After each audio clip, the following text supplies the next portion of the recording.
Hello, what is up you guys? This is Moya Blue and today I'm going to talk about Serbian phonetics. Listen, I'm sure I always say this, but I'm studying linguistics. I'm studying English linguistics, and I always find it fascinating whenever I deal with any type of area of linguistics, and because I try to compare it to my own language, which is obviously Serbian.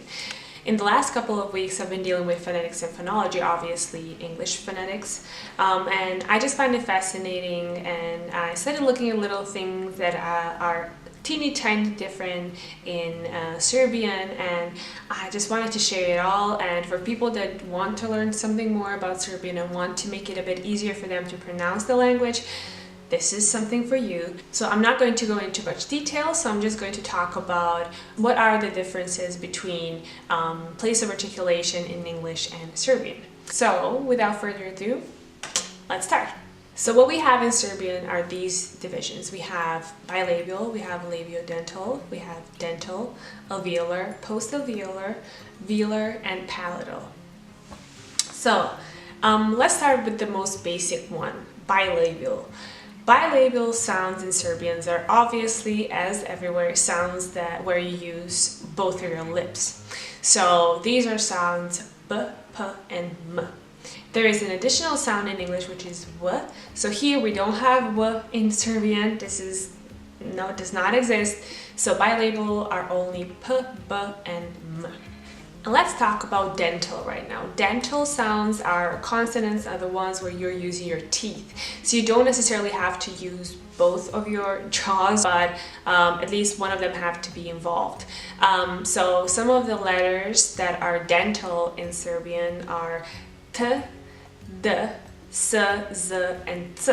So I noticed in English you have t and d that are alveolar. Alveolars are the ones that are touching alveolar ridge, and that means an area behind your teeth. So in Serbian though, if you say t and d, it is here behind your teeth, upper teeth. So you're touching your teeth. So say it t and d.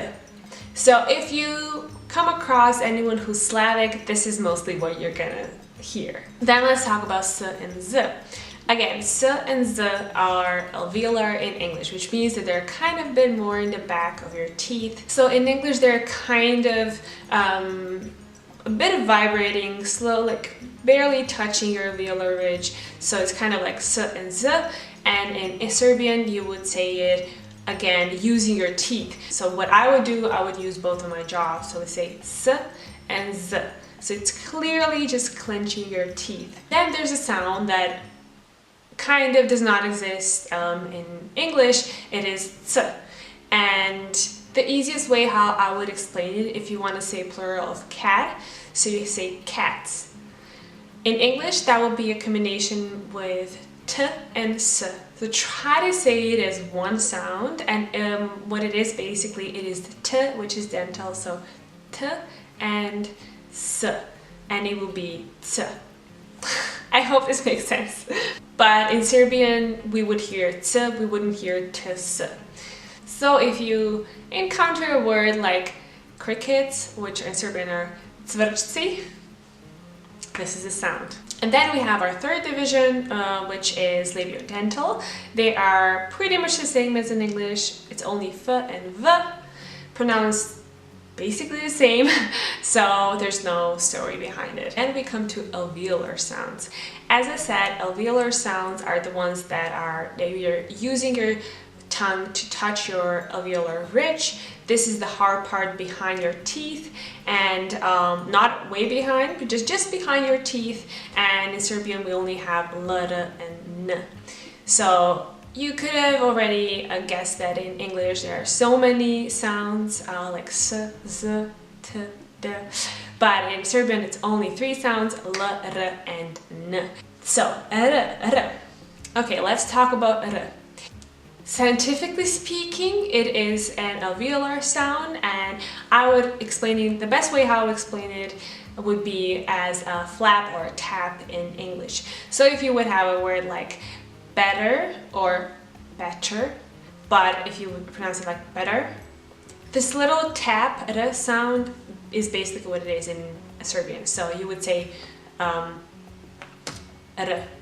However, I do have to say that there are different ways of pronouncing it. So for example, if you wanted to say, do you understand? In Serbian it would be one word and you would say razumeš.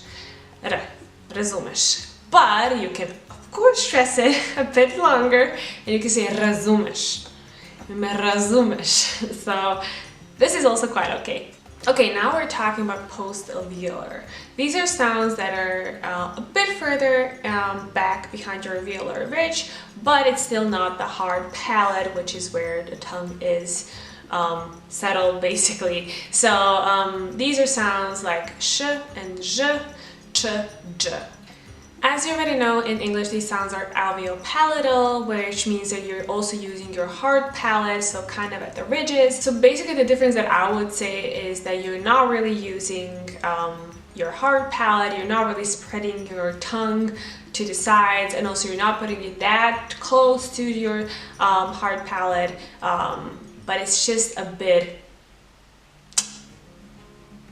there's just a bit more space in between your hard palate and your tongue, basically.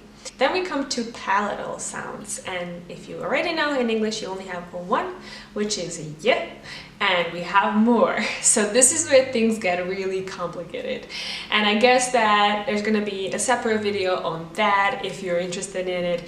But which sounds we have are y, l, n, ch, and j. These are sounds that my colleagues, my friends, everyone's confused by them, especially the ch and j. They don't really see the difference. Depending on what your first language is, that's where you're probably going to sense some difference.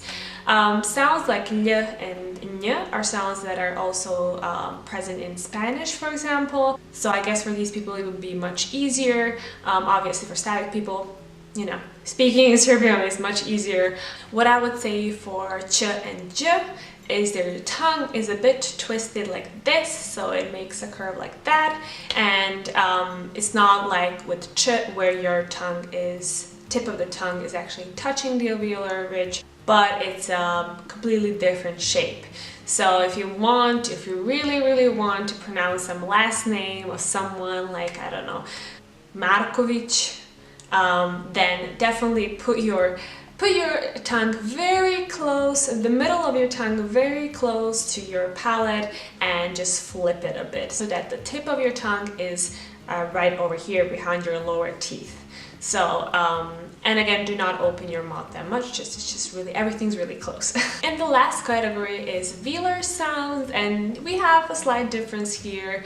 Velar sounds are those sounds where you're using really the end of your palate. This is your soft palate, really way in the back, and you're using a velum, which is the end of the soft palate, and you are pronouncing these sounds, and these are k, g, and h. So you've already noticed that there's a slight difference than in English, where you would have n sound. We don't have that sound, and for us it doesn't exist, so therefore it's not velar, but we have a sound h. H in English is glottal, so it means comes from here, so you kind of hear it over here. It's a bit softer, I would say. In some languages you have a very strong h sound, like it's really h. But in English it's glottal, it's, I would say, not that harsh. But in Serbian you have to pronounce it from your mouth, so it's way in the back, and you would say h, and that's all that it is.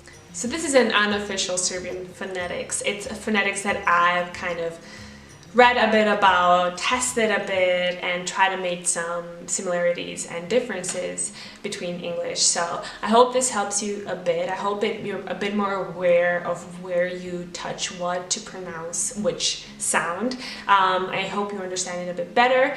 Maybe for some Serbians it's also a bit straightforward, and now it's a bit clearer for you to how to pronounce things in English. Don't worry if your consonants are not pronounced 100% perfectly, that is fine.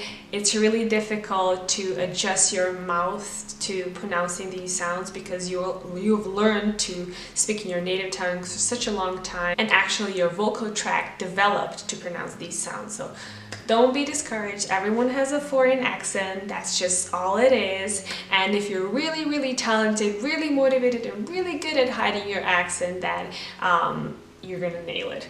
So yeah, this is all for me for today. I hope you're gonna enjoy the holidays.